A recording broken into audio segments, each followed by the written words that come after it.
untuk kita semua.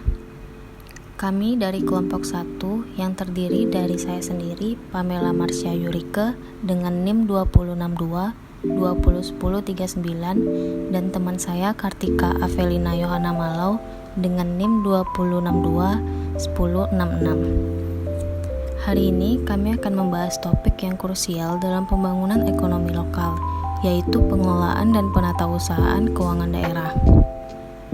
Sebagai aspek fundamental dalam pemerintahan lokal, pengelolaan keuangan daerah memiliki dampak yang signifikan pada kesejahteraan masyarakat dan pertumbuhan ekonomi regional. Mari kita bersama-sama menjelajahi langkah-langkah konkret yang dapat diambil untuk memastikan transparansi, akuntabilitas, dan keberlanjutan keuangan dalam konteks pemerintahan daerah. Terima kasih atas waktu dan perhatian Anda, dan mari kita mulai pembahasan ini bersama-sama. A. Latar belakang. Pengelolaan keuangan daerah dijabarkan dalam Peraturan Menteri Dalam Negeri Nomor 13 Tahun 2006, Peraturan Menteri Dalam Negeri Nomor 59 Tahun 2007 yang mengatur tentang pedoman pengelolaan keuangan daerah. Untuk penatausahaan keuangan daerah diatur oleh Peraturan Menteri Dalam Negeri Nomor 55 Tahun 2008. A. Konsep dasar akuntansi. Sistem akuntansi pemerintahan daerah disusun dengan berpedoman pada prinsip pengendalian intern. Sistem pengendalian intern yang baik mensyaratkan adanya struktur organisasi yang memisahkan tanggung jawab dan wewenang secara tegas. Pengelolaan keuangan daerah diatur pada Peraturan Pemerintah Nomor 58 Tahun 2005 tentang pengelolaan keuangan daerah. 1. Kepala daerah. Pemegang kekuasaan pengelolaan keuangan daerah mempunyai kewenangan sebagai berikut. 1. Menetapkan kebijakan tentang pelaksanaan anggaran pendapatan dan belanja daerah atau yang disingkat sebagai APBD. 2. Menetapkan kebijakan tentang pengelolaan barang daerah. 3. Menetapkan kuasa pengguna anggaran atau barang. Dan yang terakhir, menetapkan bendahara penerimaan dan atau bendahara pengeluaran. Sekretaris daerah. Sekretaris daerah selaku koordinator pengelolaan keuangan daerah sebagaimana mempunyai tugas koordinasi di bidang pertama, penyusunan dan pelaksanaan kebijakan pengelolaan APBD, kedua, penyusunan dan pelaksanaan kebijakan pengelolaan barang daerah, ketiga, penyusunan rancangan APBD dan rancangan perubahan APBD, dan terakhir penyusunan Raperda APBD, perubahan APBD, dan pertanggungjawaban pelaksanaan APBD. Pejabat pengelola keuangan daerah atau yang disingkat sebagai PPKD. Kepala daerah melalui sekretaris daerah PPKD mempunyai tugas sebagai berikut.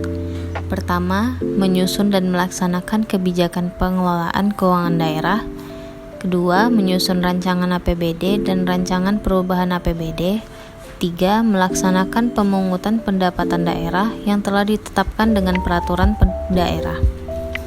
4. Melaksanakan fungsi bendahara umum daerah atau BUD. 4. Kuasa BUD. Kuasa BUD memiliki tugas sebagai berikut. A. Menyiapkan anggaran kas. B. Menyiapkan surat penyediaan dana atau SPD. C. Menerbitkan surat perintah pencairan dana atau SP2D. D. Menyimpan seluruh bukti asli kepemilikan kekayaan daerah. 5. Pejabat pengguna anggaran atau pengguna barang daerah. Pejabat pengguna anggaran atau pengguna barang daerah mempunyai tugas dan wewenang sebagai berikut. 1. Menyusun rencana kerja anggaran SKPD atau RKA SKPD. 2. Menyusun dokumen pelaksanaan daerah atau DPA SKPD. 3. Melakukan tindakan yang mengakibatkan pengeluaran atas beban anggaran belanja. 4. Melaksanakan anggaran SKPD yang dipimpinnya. 5. Melakukan pengujian atas tagihan dan memerintahkan pembayaran. 6. Kuasa pengguna anggaran atau penggunaan barang. Pejabat pengguna anggaran atau pengguna barang dalam melaksanakan tugas dapat melimpahkan sebagian kewenangannya kepada kepala unit kerja pada SKPD selaku kuasa pengguna anggaran atau pengguna barang. melakukan tindakan yang mengakibatkan pengeluaran atas beban anggaran belanja. 2. Melaksanakan anggaran unit kerja yang dipimpinnya. 3. Melakukan pengujian atas tagihan. 7. Pejabat pelaksana teknis kegiatan SKPD atau PPTK. Tugas PPTK mencakup 1. Mengendalikan pelaksanaan kegiatan. 2. Melaporkan perkembangan pelaksanaan kegiatan. 3. Menyiapkan dokumen anggaran atas beban pengeluaran pelaksanaan kegiatan. 8. Pejabat penatausahaan keuangan SKPD atau PPK SKPD. Pejabat penatausahaan keuangan SKPD tidak boleh merangkap sebagai pejabat yang bertugas melakukan pemungutan penerimaan negara atau daerah, bendahara, dan atau PPTK. PPK SKPD mempunyai tugas: A. Meneliti kelengkapan SPPLS yang diajukan oleh PPTK. B. Meneliti kelengkapan SPPUP, SPPGU, dan SPPTU yang diajukan oleh bendahara pengeluaran. C. Menyiapkan SPM dan menyiapkan laporan keuangan SKPD. 9. Bendahara penerimaan dan bendahara pengeluaran. Kepala daerah atas usul PPKD mengangkat bendahara penerimaan dan pengeluaran sebagai pejabat fungsional untuk melaksanakan tugas kebendaharaan dalam rangka pelaksanaan anggaran pada SKPD. Bendahara penerimaan dan bendahara pengeluaran secara fungsional bertanggung jawab atas pelaksanaan tugasnya kepada PPKD selaku RUD.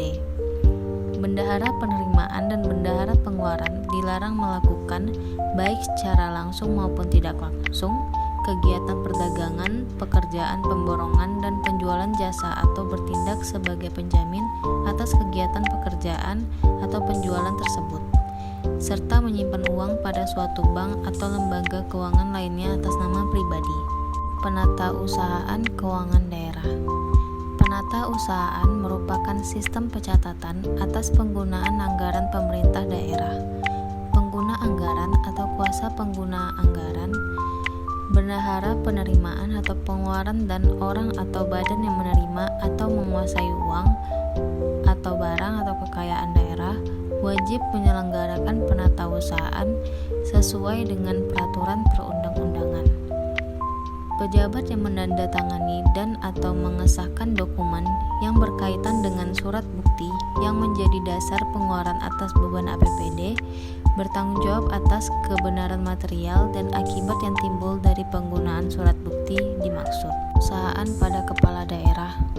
Penatausahaan dalam pelaksanaan APBD, maka kepala daerah menetapkan: A. Pejabat yang diberi wewenang menandatangani SPD. B. Pejabat yang diberi wewenang menandatangani SPM. C. Pejabat yang diberi wewenang mengesahkan surat pertanggungjawaban atau SPJ. D. Pejabat yang diberikan wewenang menandatangani SPPD. E. Bendahara penerimaan atau pengeluaran dan pejabat lainnya yang ditetapkan dalam rangka pelaksanaan APBD. Penetapan pejabat dilakukan sebelum dimulainya tahun anggaran berkenaan. Usahaan PPKD. Tugas PPKD dalam rangka manajemen kas menerbitkan SPD dengan mempertimbangkan penjadwalan pembayaran pelaksanaan program dan kegiatan yang dimuat dalam DPA SKPD, ditandatangani oleh PPKD. SPD disiapkan oleh kuasa BUD untuk ditandatangani oleh PPKD. Usahaan pada bendahara penerimaan. Bendahara penerimaan dalam melaksanakan tugas-tugas kebendaharaan pada satuan kerja dalam SKPD dapat dibantu oleh pembantu bendahara penerimaan dan atau pembantu bendahara pengeluaran sesuai kebutuhan dengan keputusan kepala SKPD. C. Siklus pengelolaan keuangan daerah.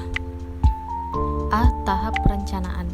Pada tahap perencanaan ini dapat dipilih menjadi 3 bagian: input, proses, dan output. Input dalam tahap perencanaan ini berupa dokumen pemerintahan yang dimiliki pemerintah daerah. Perencanaan itu sendiri pada dasarnya juga terdapat proses yang harus dilakukan sehingga menghasilkan output perencanaan berupa dokumen perencanaan daerah. Output dari tahap perencanaan ini adalah adalah RAPBD. Pelaksanaan anggaran atau perbendaharaan. Setelah terbit peraturan daerah tentang APBD, SKPD wajib menyusun dokumen pelaksanaan anggaran atau DPA. Dengan demikian, maka fleksibilitas penggunaan anggaran diberikan kepada pengguna anggaran. DPA disusun secara rinci sampai dengan organisasi, fungsi, program, kegiatan, dan jenis belanja disertai indikator kinerja. Dokumen ini disertai dengan rencana penarikan dana untuk mendanai kegiatan, dan apabila dari kegiatan tersebut menghasilkan pendapatan, maka rencana penerimaan kas juga dilampirkan. DPA disampaikan kepada Kepala SKPKD untuk dimintakan pengesahan. Pemeriksaan. Hasil pemeriksaan keuangan oleh BPK akan menghasilkan opini yang merupakan pernyataan profesional pemeriksa mengenai kewajaran informasi keuangan yang disajikan.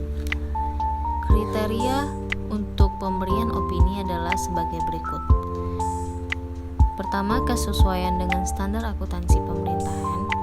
2. Kecukupan pengungkapan.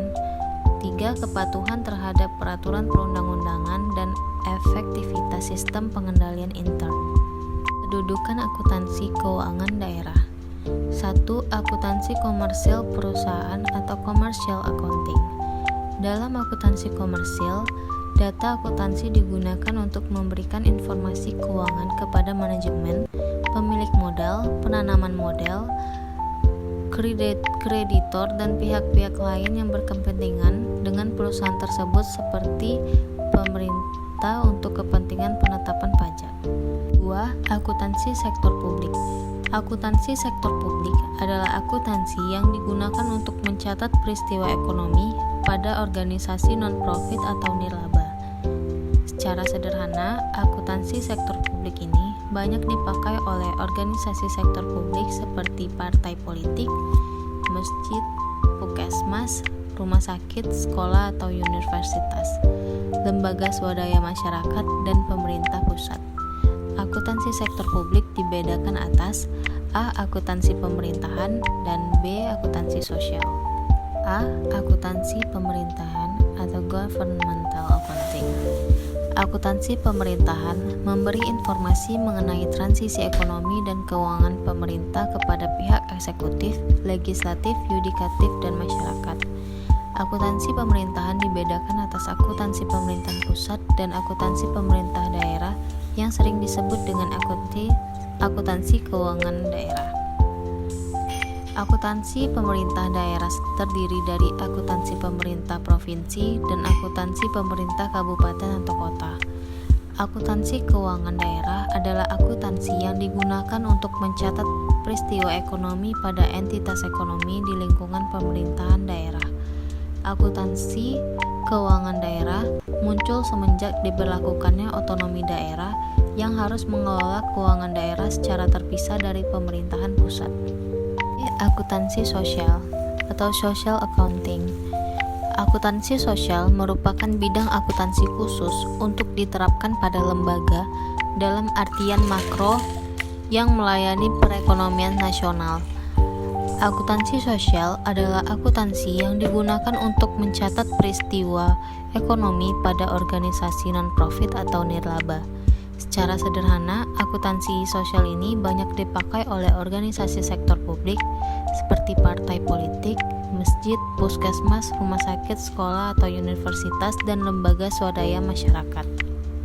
Kesimpulannya, sistem pengelolaan keuangan daerah didasarkan pada prinsip pengendalian internal. Prinsip ini mengharuskan adanya struktur organisasi yang jelas dan pemisahan tanggung jawab serta wewenang yang tegas. Pengelolaan keuangan daerah diatur oleh Peraturan Pemerintah Nomor 58 Tahun 2005 tentang pengelolaan keuangan daerah. Demikianlah presentasi hari ini. Saya mengucapkan terima kasih atas kesempatan yang diberikan untuk mempresentasikan tugas ini. Semoga kita semua dapat bersama-sama berkontribusi pada pembangunan ekonomi daerah yang kuat dan berkelanjutan. Terima kasih dan semoga kita memiliki hari yang baik.